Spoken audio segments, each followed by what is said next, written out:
Oh, good evening. Good evening. Good evening.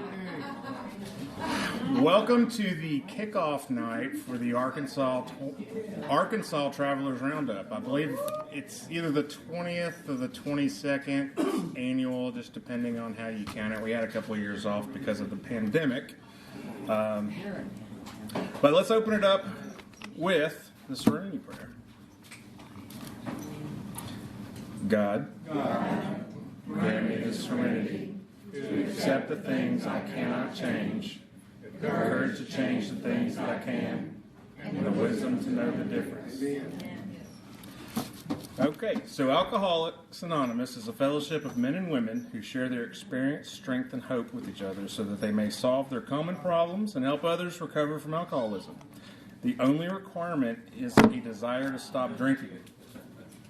There are no dues or fees for AA membership. We are self-supporting through our own contributions. AA is not allied with any sect, denomination, politics, organization, or institution and does not wish to engage in any controversy. Neither endorses or opposes any cause. Our primary purpose is to stay sober and help other alcoholics to achieve sobriety. At the building, my name is Philip. I am an alcoholic. Grace is going to come read how it works.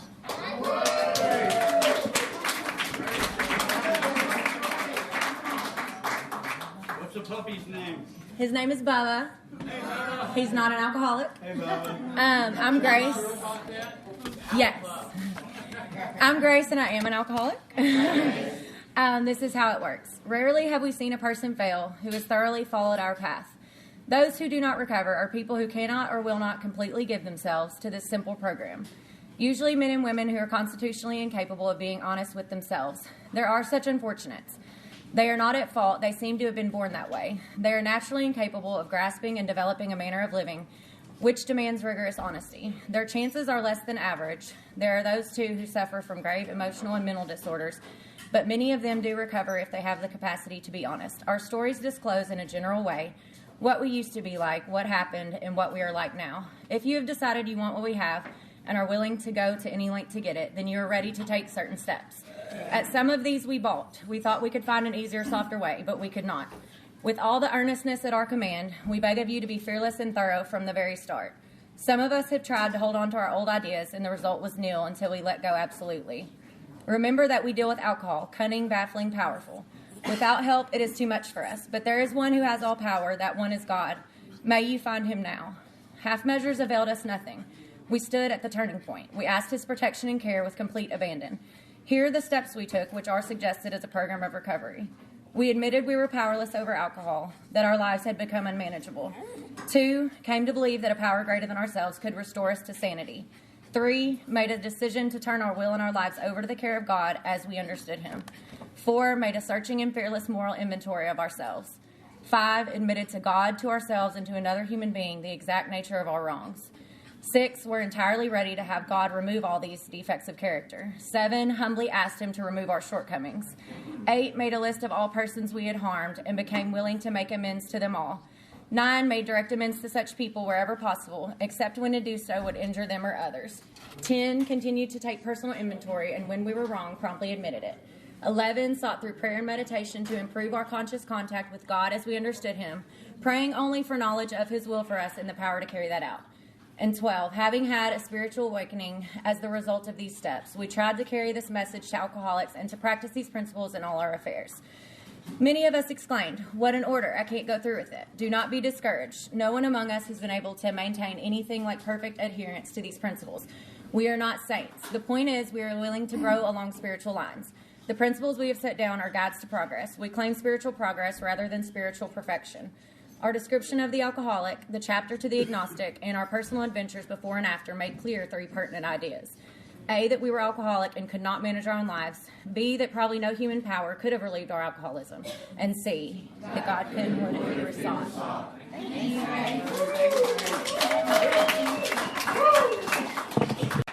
So the first thing I'd like to do is a sobriety countdown. So could everybody stand up?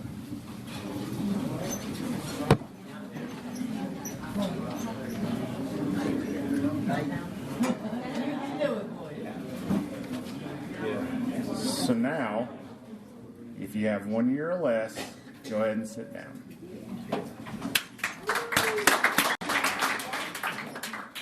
$45? 41. 41.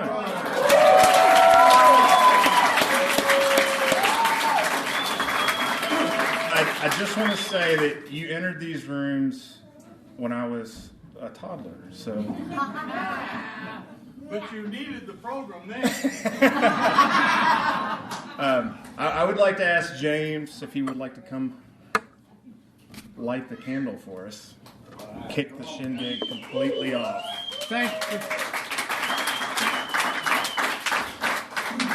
you, Philip. It's indeed an honor to be here and a pleasure, a great pleasure to be here with you folks again.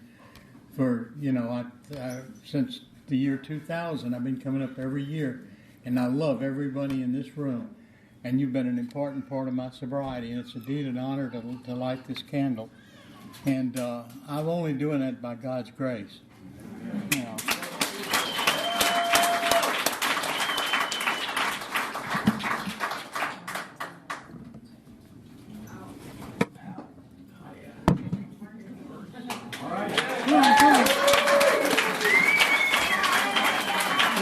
I think that means that the conference has officially started. So. All right.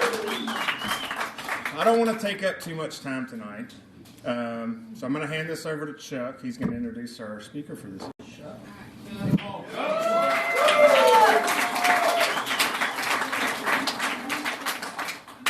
Hey everybody, my name's Chuck. I'm a grateful recovered alcoholic, and it's by God's grace that I can stand here and be free and be happy and have some peace. I never had that before. My sobriety date is January 17th of 2007. And y'all didn't come here to hear me speak, okay? So, yeah, I'm kind of a big deal, but David's the big deal tonight. So, our speaker tonight is David from Memphis, and his wife is here as well, Rachel. And we spoke a few times on the phone, and got a chance to visit some, and had a little dinner tonight. Had a little Italian food. The most important thing that I've learned from him, 2 or 3 things. He's been around for a while. He's got some sobriety. He has a sponsor, and he carries this message to other people, to other recovering alcoholics. And to me, that's the heart and soul of AA. That's why we're all here. Somebody, shared it with me. And he's also been kind enough to come down here and drive from Memphis and share his experience, strength, and hope. And I think that's kind of a big deal. So I'm not going to take any more of your time, David. Come on up and share it for us.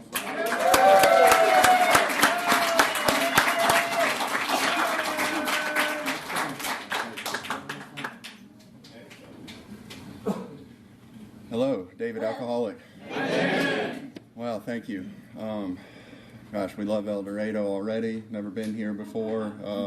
My wife said it's kind of like being in a Hallmark movie,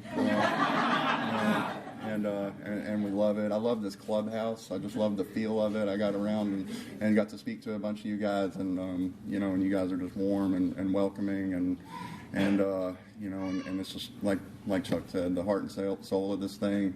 Just person to person, relationship wise, just we thought we got here because we drank too much, but we really got here so we could learn how to live and be in relationship with each other and others. I'm grateful. So my friend Philip was the one who invited me. When Philip and I have known each other a long time, but it's funny, never been in contact person to person in sobriety, and thanks to technology, we've had an opportunity to stay connected. And, so the last time that I saw this guy, we were both real drunk. And, it feels like it's been a while, I guess, 2006, 2007, something like that. And, so my sobriety date, 8/4/11, that gives me just over 11 years here with you guys. That's a good deal. I'm grateful. Let's see, my sponsor, who I'll refer to a lot. I mean, the man taught me how to crawl, and then showed me how to walk, and then showed me how to speak and how to act in public inside or outside a meeting. You know, so I'll refer to him a little bit. And let's see, he would say that a good share consists of three things: God, sponsorship, steps. So I just wanted to go ahead and knock that out now. He, by the grace of God, good sponsorship, the steps, and your example, that I get to stand here sober today. Thank you. Let's see, my wife, Rachel, over here, say hello. And gifts of sobriety. Philip asked, "Am I bringing an entourage?" And well, I don't know. I mean, I got to bring Rachel, and then and our friend Bill, who just walked in here. He came with us as well. So that's pretty cool. And then, and a bunch of folks asked, will this thing be recorded? And I was thinking, like, I kind of hope so, but at the same time, I kind of hope not, but apparently so, so I'm excited to hear what I sound like, because of course I am, and so thank you, James, for what you do. You and Bob are cool. You're A-OK. And so I'm so excited to meet you guys. Let's see. So the conference, attitude or gratitude, I think is what I read on the flyer, and I think I got here thinking that had a lot more to do with how I feel. Do I feel grateful? How do I feel? What's my attitude like? How am I feeling? And what I've learned after being here for a minute, it's a lot more about my action. They say attitude is, originally like an aviation term, and it refers more to like the angle of approach, like how am I approaching this situation? Like, so that doesn't have anything to do with how I feel, really. Ultimately it has a lot more to do with what I'm doing, what we're doing, how am I treating other people, so thank you for teaching me that. And over time, I do feel grateful. So I can act grateful today, and I can feel grateful today, and those are gifts.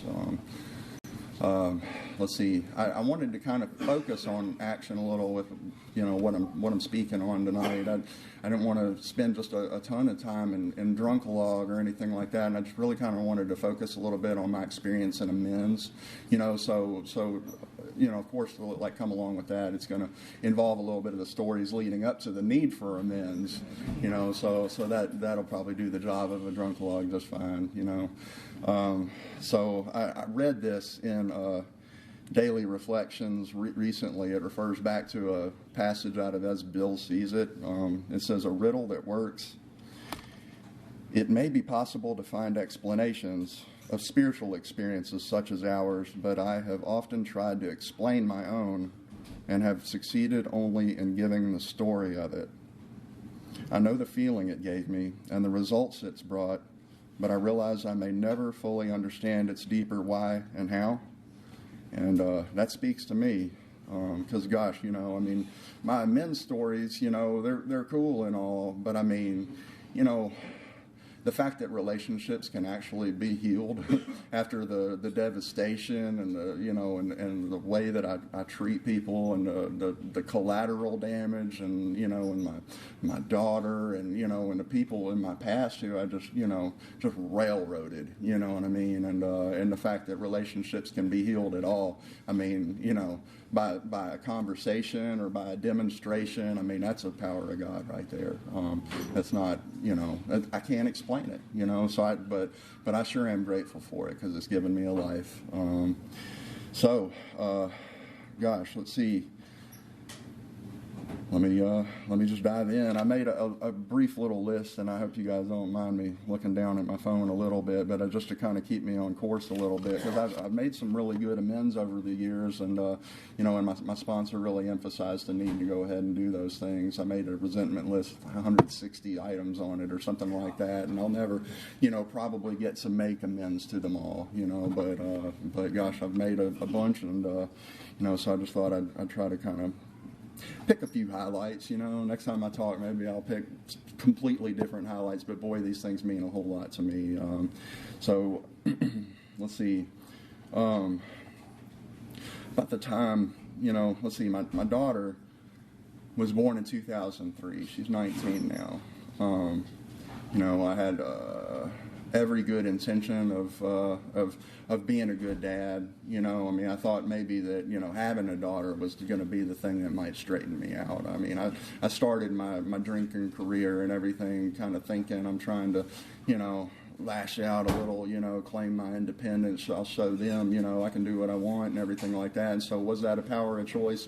It might have been, to decide to drink. I don't really know, but what I realized over a period of time, that while I continued to think that I was choosing to do what I was doing, really I think I was making excuses for my alcoholism as I, accumulated consequences and withdrew from, friendships and people in my family and all that sort of thing. And so by the time that my daughter was born in 2003, my life was already, looking kind of bleak, and I never mean to necessarily, get away from, our singleness of purpose, but my men's stories, they involve, recovery from more than just drinking too much. There's a lot of, drug abuse and other stuff that ultimately hurt me and hurt a lot of people. So the first story, it's not so much about my daughter, but that's coming. The first story is about my friend Zach, and he and I met right after my daughter was born. I'd been in methadone treatment for a minute, and then I quit. And so things started to kind of unravel pretty quickly, and so I'm hanging out, and I met my buddy Zach, and and we had this tendency to sit down and we'd talk and we'd drink and all that sort of thing, and and we talk about how badly we need to get straightened out. That was the thing that we would talk about as we'd sit there, looking eye to eye and talking about how bad we really wished this thing, that we could get a hold of life, and really do something with our lives, because it just could never seem to get a foothold. And so time went by, and we friendships are what friendships are, and alcoholism, active alcoholism, and that sort of thing. So I got sober, and so he was one of my very first amends. I owed him a little bit of money, and and some amends over some things, and so I got in touch with him. I'd just gotten my license back. I was about 9 months sober. I'd been in treatment about 5 months, and got out, got hooked up with a sponsor. Sponsor got me on through the 4th step, and I knew that was an important one that I really wanted to make, was with Zach. So I got in touch with him, and he's still in his cups and everything like that. So we go meet up at this pizza joint. And I paid him the money, and boy, he was glad to have it. But we started talking, and he described how that he'd been kind of in and out and trying to get his life together. But one of the neat things he'd been exposed to is this program at the UT Health Sciences, this University of Tennessee in Memphis, where they do like medical studies, things of that nature, and students, get to work on their, on their degrees and things like that in the medical field. And so they had this program that he got hooked up with to quit smoking, and so he was kind of interested in seeing, because if you refer somebody and they go and join the program, and then everybody gets gift cards, and so he was kind of interested in the gift cards too, and anyway, and I'd like to think he was really wanted me to quit smoking, but I'd never not smoked cigarettes, and I guess one of the things about me first getting sober is my metabolism just went absolutely crazy. I gained a whole ton of weight in treatment, like the guys are going back for seconds and thirds in the chicken nugget line, and I'm going back for like sixths and sevenths and stuff like that. And that's what I was doing. And so, about the time that, I'm making amends with him, I've been thinking, maybe my health is important, and so I'd gained all this weight and stuff, about 250 pounds, it could have been a lot worse, but, that's how I felt, I was really concerned with how I felt, and, the idea of maybe quitting smoking might be something that could help me out. And so I took a suggestion.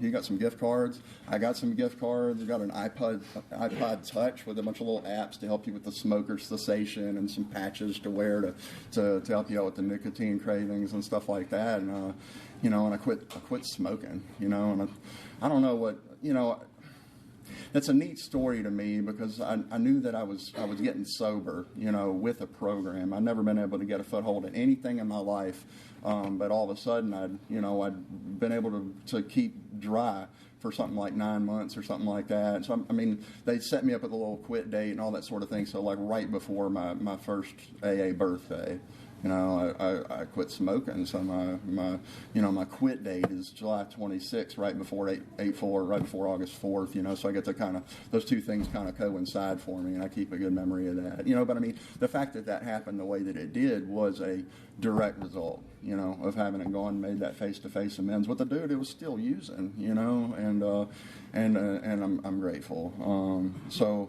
let's see, another one that I made in early sobriety. There's a bar around the corner, and spent a good bit of time there and everything like that. And there were a couple times where, I went knowing I had no money, and the fact that I could probably drink on a tab, and the fact that they were busy enough that I could probably leave without having paid that tab, and and that sort of thing. And so I went back to the Brookhaven, and so this is a bunch of years had passed since I'd been at the Brookhaven, and I went in the middle of the afternoon when I knew they weren't going to be real busy, and they kind of looked at me like, I don't really know what to do with that. We don't keep up with bar tabs, unpaid bar tabs for 10 years or anything like that. So I don't even know where to put your money, we don't, it's going to throw off our balance, and our register and stuff like that. Well, where there's a will, there's a way, kind of God shows up, and I'm inexperienced at this amends business, but something kind of like the inspiration of the moment, something told me that I probably wasn't the only person that had ever run on a bar tab. And, when I asked him, well, how long do you keep up with these bar tabs and unpaid? And he said about a week, we keep them in this little picture over here. And he showed me, and he's got like a whole stack of, receipts in the empty picture behind him and stuff. And I said, well, are there any in there that are maybe right about what I owe? He said, oh, yeah, here's one. Like, let me pay that one, And so I got an opportunity to pay somebody else's, you know what I mean? And I said, well, maybe at some point that dude will come back in asking the same question, and he'll get to pay it forward the same way that I did, and I don't really know where that came from. My sponsor gave me a lot of direction as far as like how do you go about making amends and paying back money, restitution, all that kind of stuff, and just doing what I can to make things right, repair the wreckage, but that was one he didn't necessarily prepare me for, but in that moment God showed me what to do, and I feel like that amends was made. Pretty cool. Let's see, like I said, there were a bunch of folks on that list, not just the fourth step, but then adding to the list people who I harmed that maybe there was no resentment and connection with. So one was my newspaper teacher from high school, and I just, I ended up getting kicked out of newspaper staff, and, made this whole to-do. I had some kind of, strange issue with the star basketball player or something like that, and so I've printed up this thing using the newspaper equipment, and posted posters all around the high school and stuff talking about this dude, you know what I mean? And where did that come from? That's mental. I don't even know the dude, but I think, there was some part of me that maybe there was some jealousy and some other stuff going on. And anyway, I got kicked off the newspaper staff and, and all that kind of thing. And so I didn't know necessarily that my newspaper teacher was still alive when I got sober, and but I did see that she had a Facebook entry, like I could find her name, and that meant it's a possibility I might be able to reach her, and so a bunch of my approaches I made in that way, you know what I mean? It's the book says some people can't be seen, and so we write them an honest letter or something like that. So I just I went ahead and added her to that list, and I wrote her a messenger entry and sent it and everything like that, and and like a lot of others, I didn't hear back from her, and when time passed, so like two more years, and I'm probably about 3 years sober by this time, and I get this ding on my phone. It's Miss Fitzpatrick, and I'm like, oh, look at that. And she said, I don't know much about this technology and Facebook stuff, but I just read your message. And, and I can see here that it's been a while since you wrote it, but I sure hope you're still doing good. I'm still open to that conversation. If you want to give me a call, here's my phone number.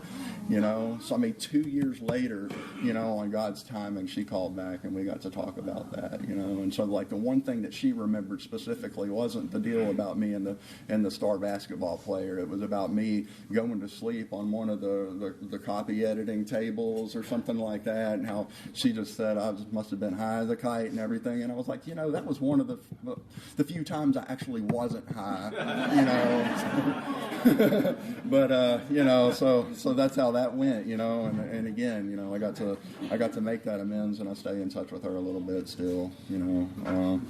Let's see. Okay, so I got to make another amends with a buddy from high school, and this guy, you know, and I were actually friends around the time that Philip and I were introduced, you know, and well, I don't have to go into all the details, you know what I mean, but I mean, we got to do some really neat things. We were, you know, growing up in the 80s and 90s and stuff, and so we went to some really good heavy metal shows and, you know, and all that kind of thing. We went and saw, you know, Tool at the New Daisy. It was like a really small little theater in Memphis, you know. It was really cool at the Undertow tour, like before they got all big, you know what I mean? So we got to be those guys, you know. It was cool, and, you know, so he and I, you know, he was like one of those friends who was, you know, he was a using buddy and all that kind of stuff, but like when the time came, he's like, dude, we got to kind of grow up, you know what I mean? And if you're just, you know, I mean, we'll part our ways and all that kind of thing. So I mean, what we, you know, what that amends was over had a lot less to do with me like directly harming him, but more of like, you know, me withdrawing from our friendship, you know. And you know, I resented the fact that, you know, he was able to get sober. I mean, he was like the bad kid. I mean, I was just along for the ride, you know. And then here we are all these years later, and I'm the one who's in AA trying to get sober, and he's kind of got his life together, you know. I went back and got a college degree and married, and, you know, and all this kind of thing, and making life look pretty good. So I went and talked to him, and he you know, so by this time it's probably, you know, a year and a half, like going on maybe 2 years sober, and so, you know, by that time I'd quit the smoking, and I started to lose some weight, and I'm starting to, you know, the book talks about once the spiritual malady is overcome, we straighten out mentally and physically, and I mean, that was my experience, you know, once I really started getting on into my steps and getting, you know, just really letting this thing take hold, and and, you know, I started to straighten out mentally and physically. You know, I started to be able to speak to people and, you know, like address my health and things of that nature. So I started going to the gym with a dude from the sober living house, you know, and we go and we'd have a good time. We'd, you know, just doing the stuff that, you know, getting that sense of relief that you can only really get with another guy that's like super early in recovery with you, you know, laughing about stuff that's completely inappropriate to laugh about and that sort of thing. And we go up to the gym and we, you know, and hang out. And anyway, so I was telling my friend, I was telling Galen about that during the amends, and he said, well, dude, if you want a challenge, you know, I started jogging because my dad jogs, and, you know, and now I'm running these 5Ks and these 10K races, little foot races and stuff, and there's a ton of them around town, and you should check it out. You should check it out. If you're willing to do it, there's apps on the phone, and you can do a little couch to 5K thing, and it'll get you prepared to run a 5K race in, you know, 10 or 12 weeks. And I'm thinking, okay, if I can get sober using a program, and I can quit smoking using a program, maybe I can run a 5K race. And so my treatment center would have a 5K race at Thanksgiving every year, and you know, and so I made it a goal. I'm like, I'm going to prepare for that thing. I'm going to run it. You know, I got sober there, and they were watching me eat chicken nuggets like a madman. You know what I mean? I want to go show them that I can run a 5K race, and so I did it. And I stay with the running thing, you know what I mean? I'm not a super fast runner. I'm not a great runner. I mean, I do it kind of, or a tendency to do it a little alcoholically. I'll run until I injure myself and that sort of thing. I'm not built like a runner, and I'm not super athletic by any means, you know what I mean? But I'll take action. I'll go out there and I'll shuffle my feet and I do it, you know? And so, I mean, thanks to that amends, a direct result of having made that thing, you know what I mean? It turned me into somebody a little bit different. It made a little adjustment in my reality, you know, in my perspective, and my ability to see that I can do things I didn't realize I was capable of doing. Direct result of the amends. Thank you. Let's see. So I think I mentioned something about methadone maintenance, and and again, singleness of purpose, I know, but look, this was a good amends. I really want to express how much this one meant to me, and I did a lot of doctor shopping, and I did a lot of, forgery and a lot of other stuff, getting here, and, and finally I got caught at it a couple times, and the first one who caught me at it, he didn't call the police, but the fact that he called me out and blacklisted me from his pharmacy, this pharmacist, and I held a grudge, and every time I had been in there, I mean, I always knew that, if anybody, had the power, it really wasn't me in that situation, and so I always felt like I was like slipping through the cracks when he didn't catch me at it, like, because it was getting kind of severe, people were starting to pay more and more attention to the the opiate epidemic, and so I knew that it was just a matter of time doing that sort of thing, and he finally did, but he didn't call the cops. But I always looked at him, and and he had this look to him like he was angry and really tall and wore his lab coat, and he just had the power. And that was the way I saw him. It was my perception, And so when he busted me and everything like that, I felt like he had, I felt like he was standing over me like this, and then I stood about this high.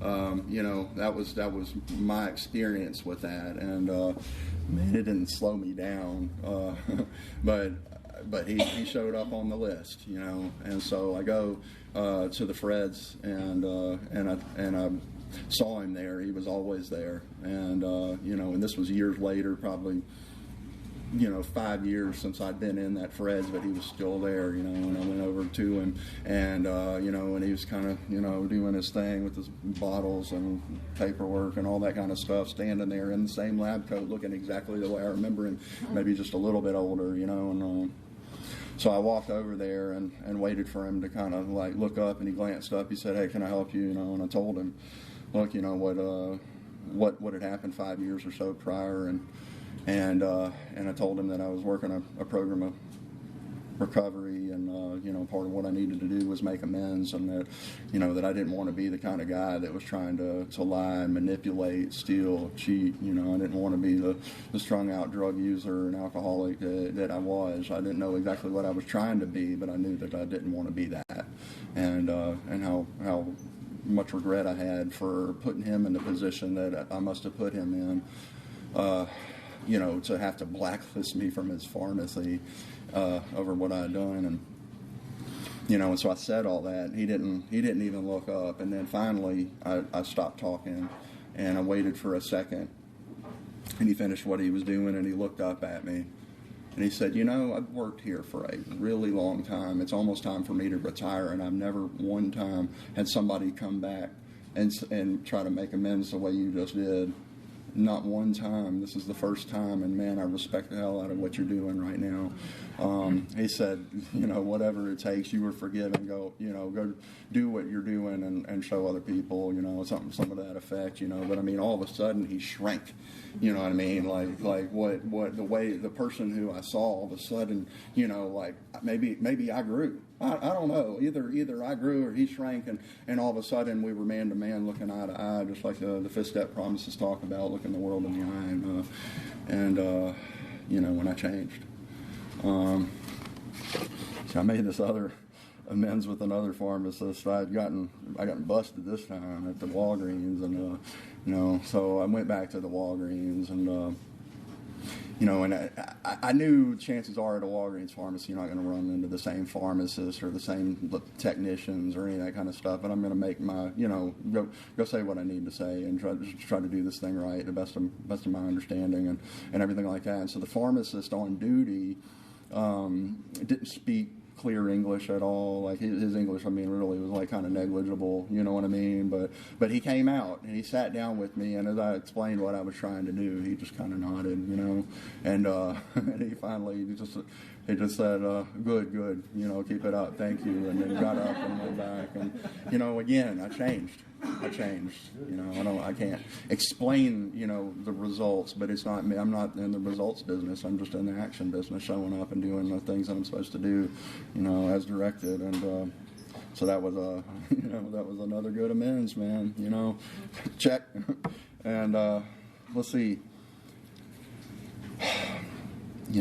I got my share of legal trouble, that sort of thing, and I've gone back and talked to a lot of the attorneys, and that sort of thing, where they did their best to try to help me. Sometimes I wouldn't even show up for court. I'd violate, and just one attorney said, "You are an absconder from justice." My God, what is wrong with you, man? And I was like, "The fuck is an absconder?"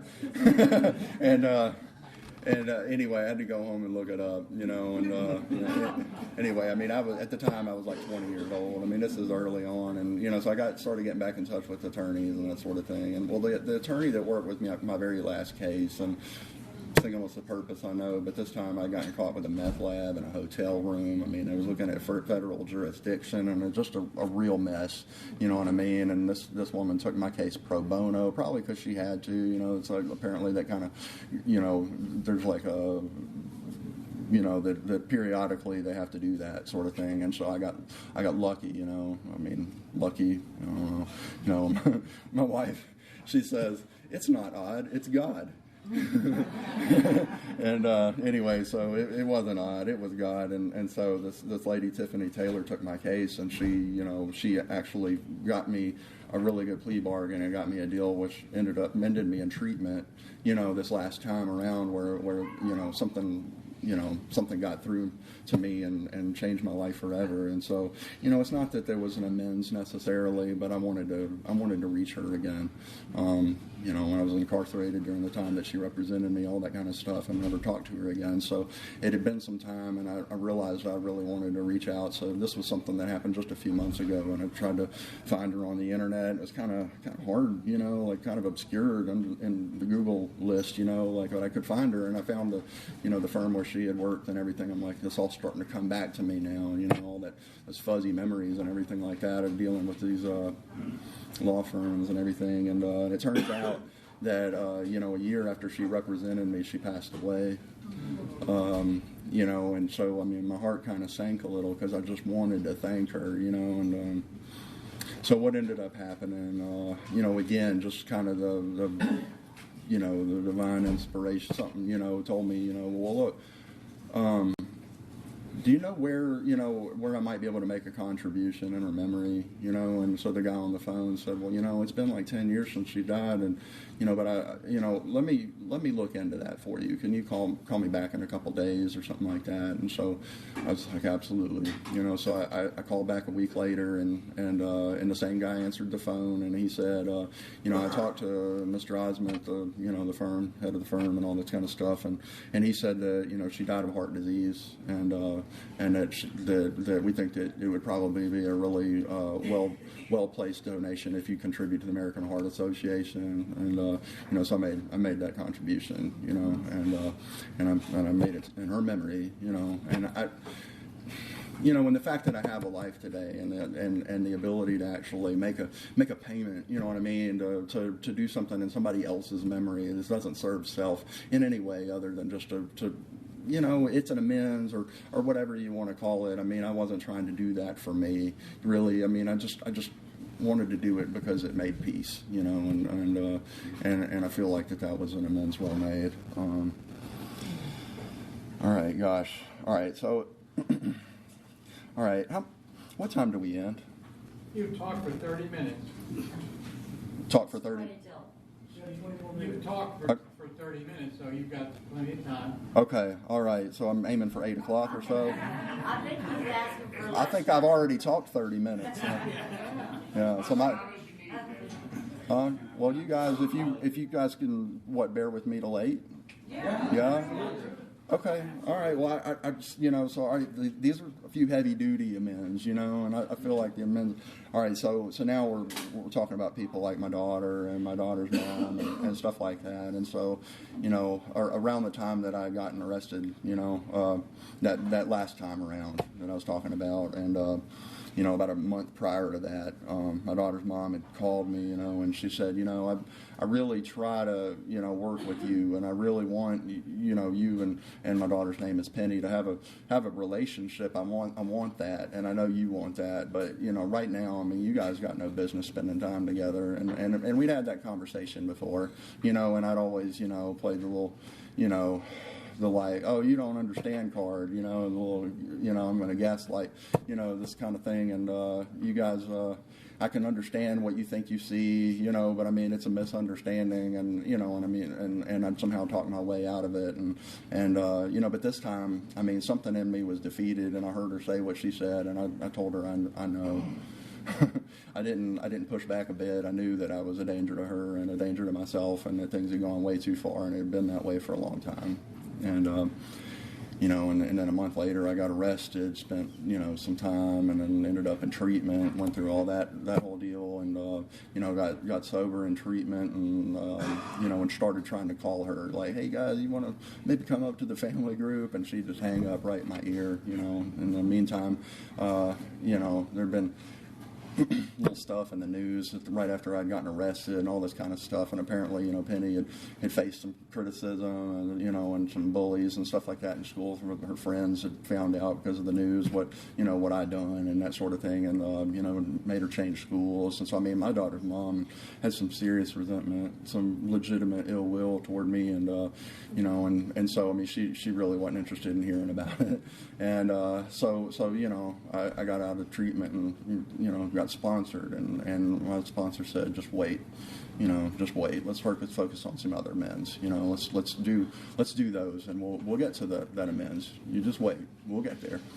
And you know, so coming up on 2 years sober, you know, by this time I'd gotten back into school, and I'd had a job. I mean, I showed up at this, you know, job interview, and it's unemployable, you know what I mean? But this is the type of job is like a, you know, marketing for the firefighters union in Memphis. You know, they do the concert tickets and that sort of thing, and they'd hire just about anybody and give you a chance. So, I mean, that's where I ended up. Didn't like it, you know what I mean, but ended up doing this phone stuff, and you know, ended up getting back into school.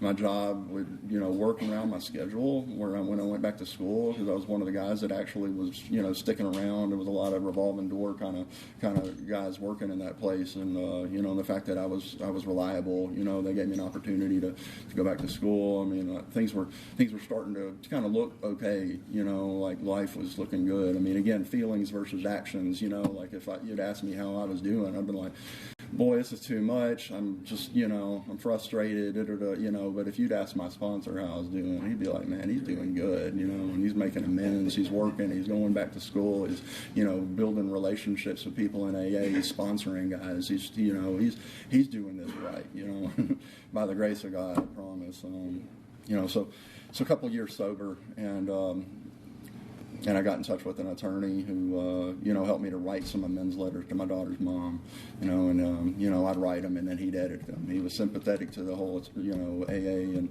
you know, and there were 12-step stuff, and he said, but, you know, we don't want to write anything in these letters that's too incriminating either, because we're talking about a day in court too, you know what I mean? So, I mean, he'd helped me to edit those guys, you know what I mean? The attorney really bent over backwards to help me, and, you know, and we got to juvenile court to, you know, ask for visitation, and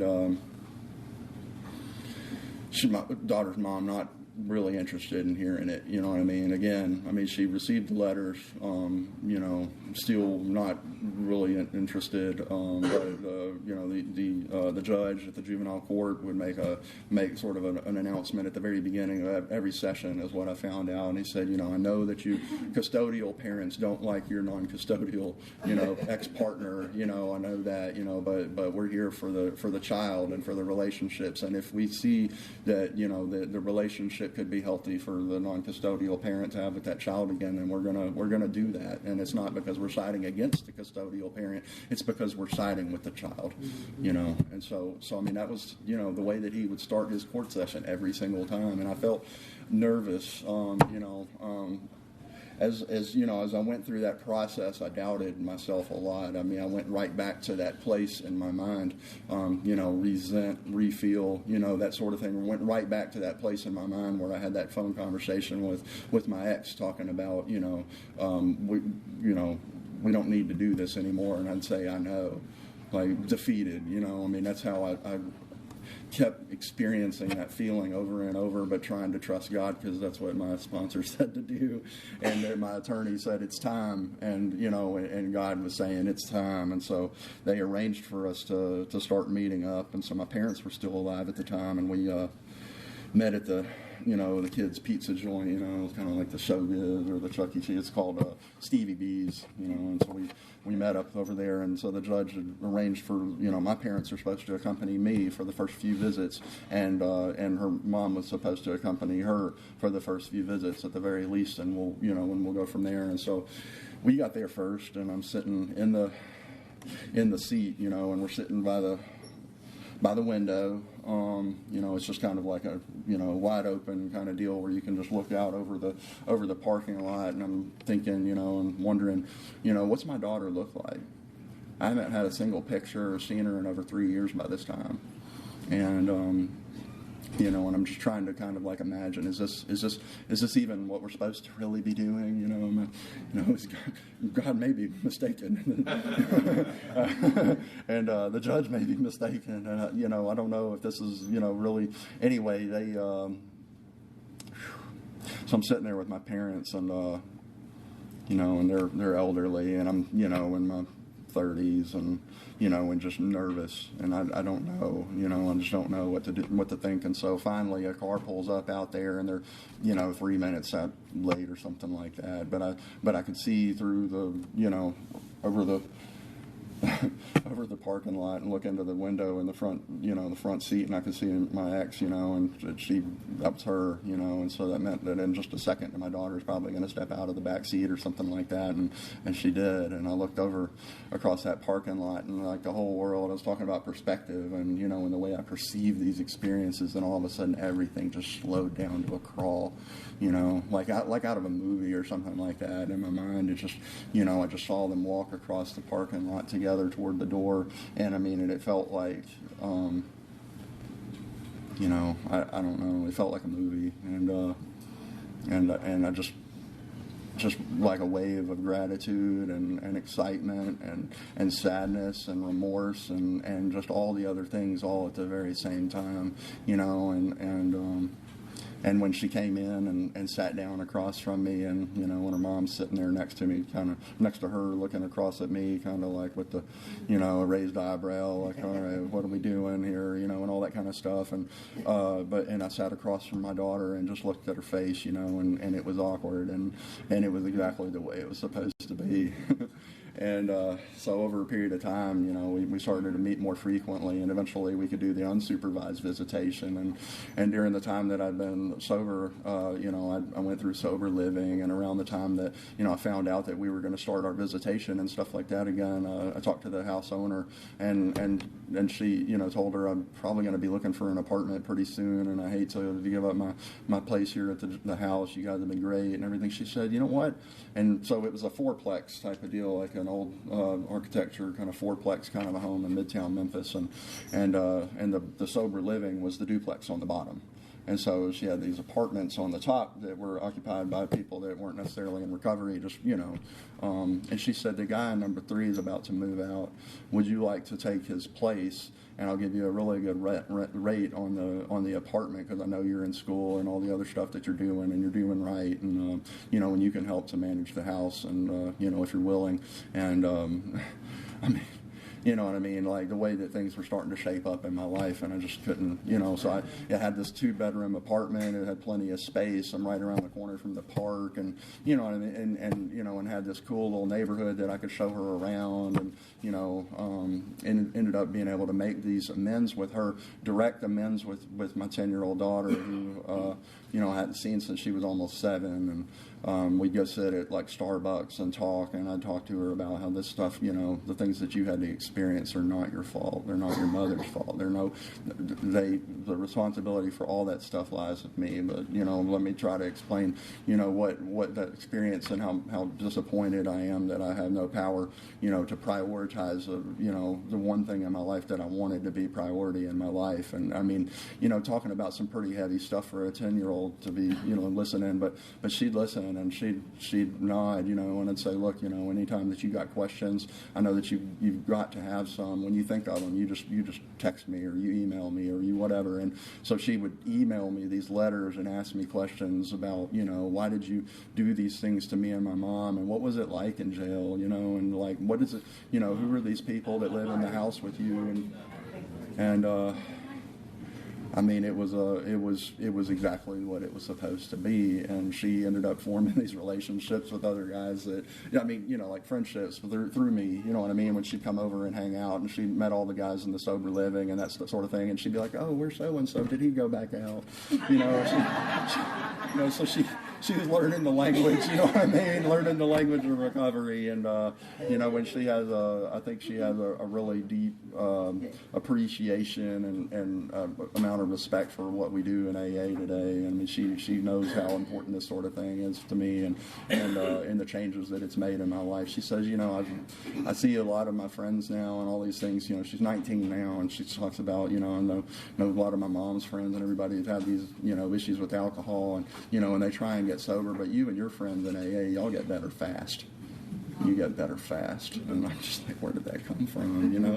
This is her observation. It's not, not mine. And it's cool, So my sister, she and I were kind of buddies. She's almost 8 years younger than I am, and then like the time that I was maybe just a little out of high school and she was entering high school and that sort of thing, and I introduced her to a lot of things, and and partying and going and music and all that kind of stuff, and she had a deep appreciation for a lot of the things that I was doing and just wanted to be part of, I guess. And I just looked at it as harmless in my mind, I guess. Again, my mind making excuses for and justifying my addiction and that sort of thing. And she she ended up same path, you know what I mean, and ended up with this guy who actually was a friend of mine, a friend of Zach's, my first amends that I told you guys about.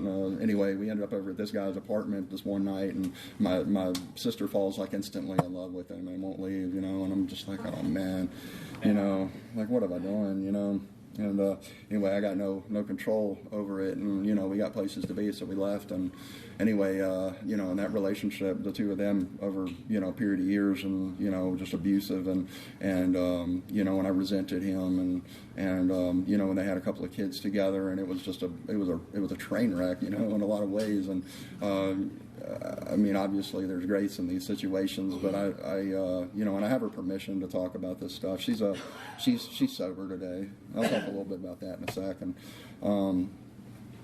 Anyway, I got sober, and I needed to make amends with her.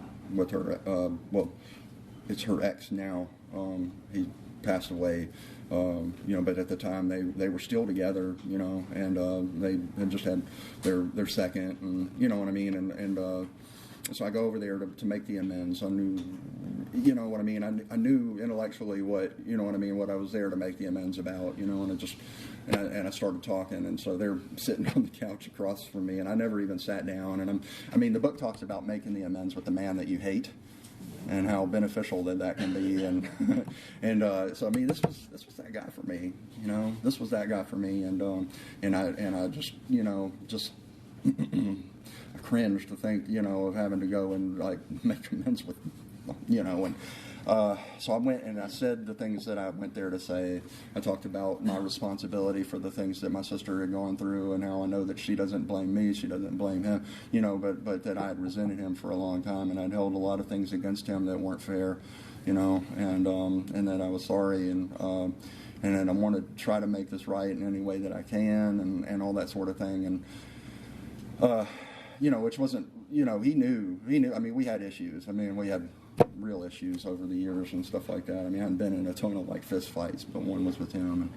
And so after I got done with my piece, and I'm still standing there, kind of, shifting from foot to foot and everything like that, and he looks up at me and kind of nods and says, man, I'm on drug court, which is a program in Shelby County for try to rehabilitate guys without putting them in jail and that sort of thing, and make them go to meetings, sign the sheets and all that kind of thing.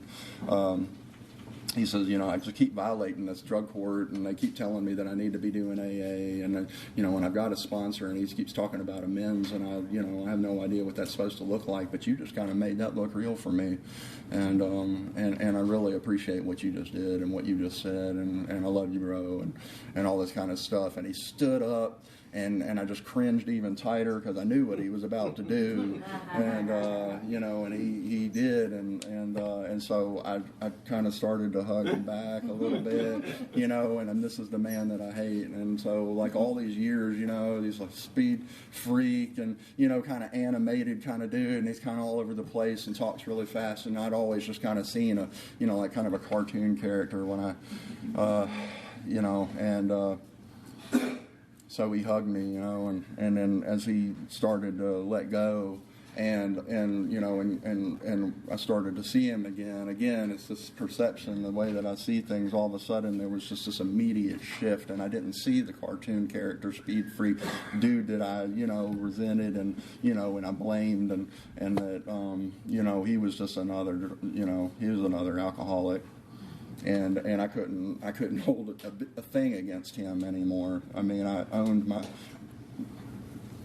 what I had done. You know what I mean? And I know that my sister's responsible for herself, and I know that he's responsible for himself, and that we're all, in a sense, we're all victims to our own, self-will and our own alcoholism. I mean, and I couldn't see him in any other way, and everything changed again, and over the few years since then, as things would happen, and my mom would be mad, like look what he's done now and everything, and I'm like, he's just doing the same stuff I used to do, and the same stuff that every alcoholic is probably prone to do, and I can't hold that stuff against him, and my mom could see, what that attitude, that I had, and I hope that it was an attitude of love and kindness. All right, so real quick, my sister got sober in 2018, and so when she got sober,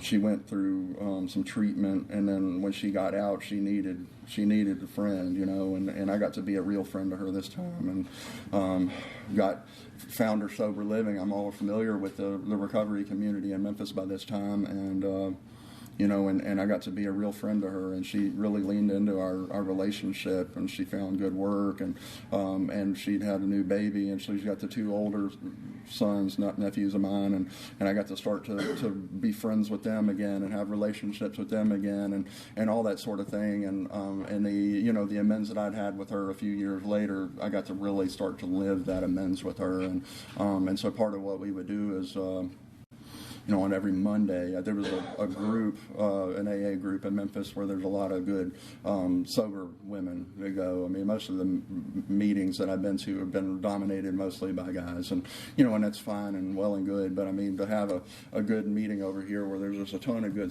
sobriety and women that are into the solution, and I just hoped that she would end up there. And she ended up with a sponsor from that group. Had nothing to do with me, as it turned out. And so every Monday we would get together and we go grab dinner and we go to that group together. I mean, that was something that we could do together, and I got to start to contribute to that group, and and just become known in that group, and as Anne Marie's brother, and all that sort of thing, and I got to see her pick up coins and see her have birthdays, and every Monday night, I mean, it was like without fail, that's what we did. And so right before the pandemic, So like January of 2020, we've been doing this stuff for a couple of good years by that time, and and I'm at the meeting, and I hadn't been doing any dating really. I mean, I've been really busy. I told you I went back to school and stuff. Ended up going through engineering school and then going through graduate school and doing some stuff that like alcoholics aren't supposed to be able to do. I mean, I'm like this, the dude who got arrested with the meth lab and the doctor shopping. I'm the guy, the alcoholic, and I'm the real thing, and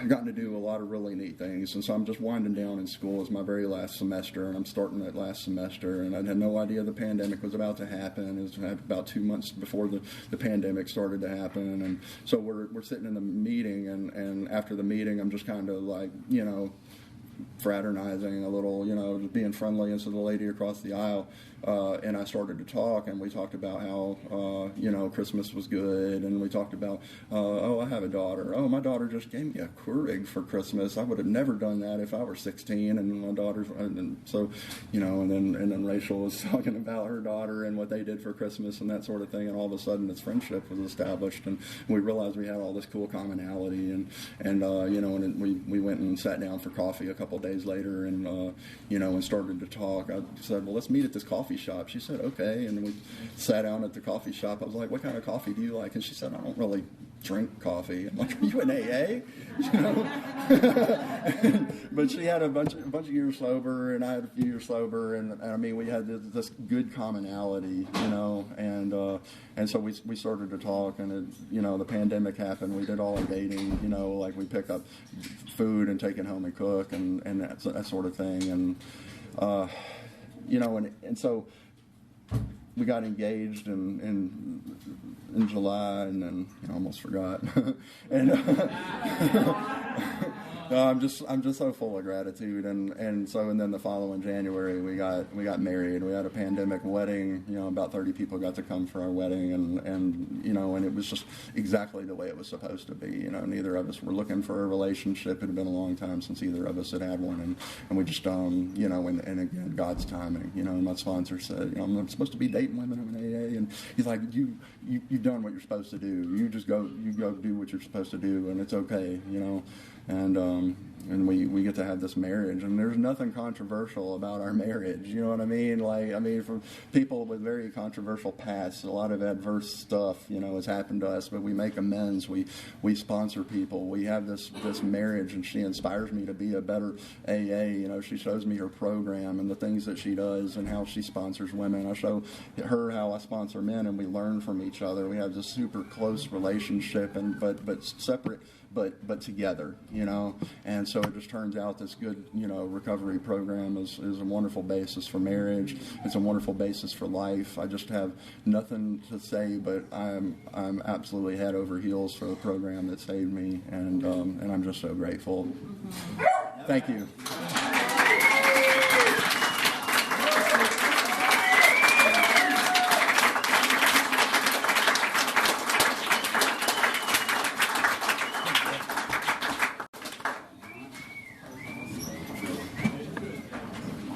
My name is Philip. I'm an alcoholic.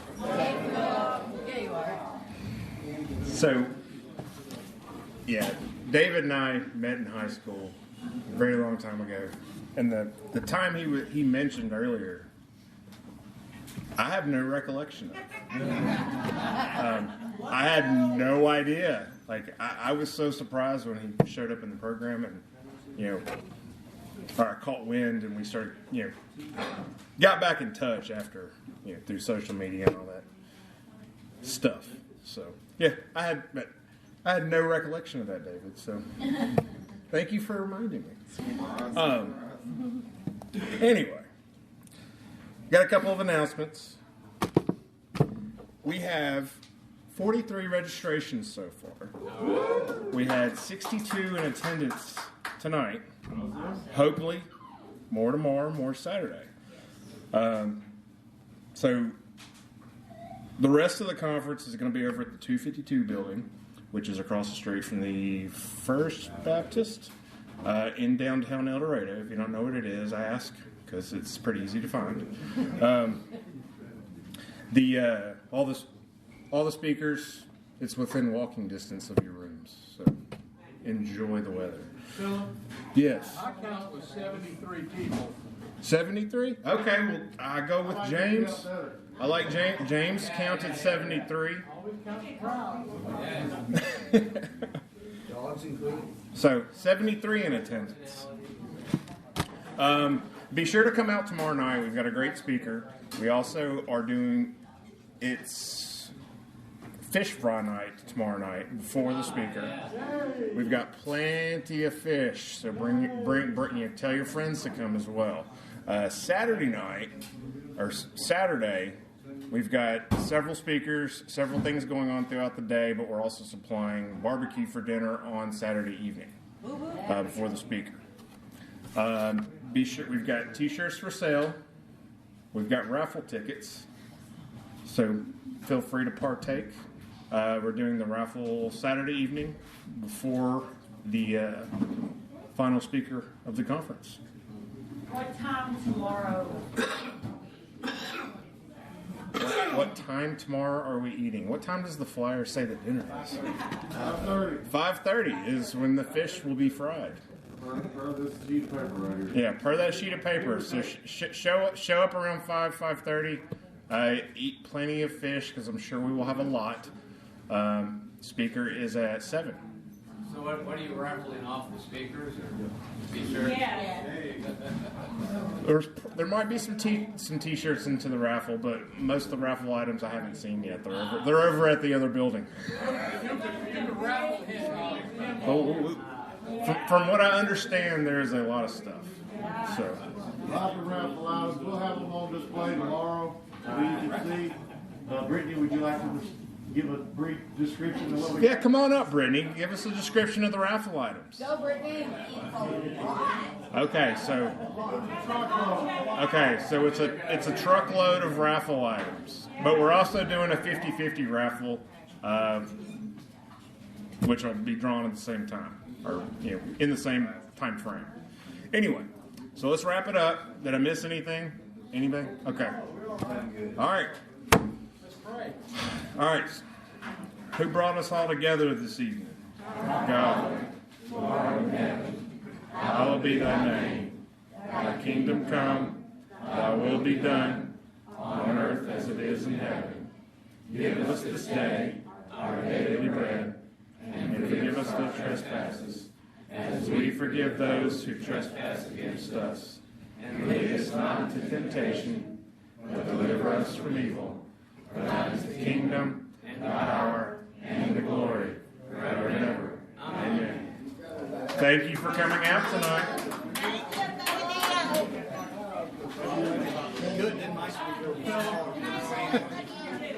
Before I got sober, I did a lot of politics, and part of that deal, I managed some camps, was always count the crowd. Always count the crowd. So I may have missed some. yeah. I was counting and Well, then there was people coming and going, so I was kind of keeping track of it. He made a good talk tonight. he did.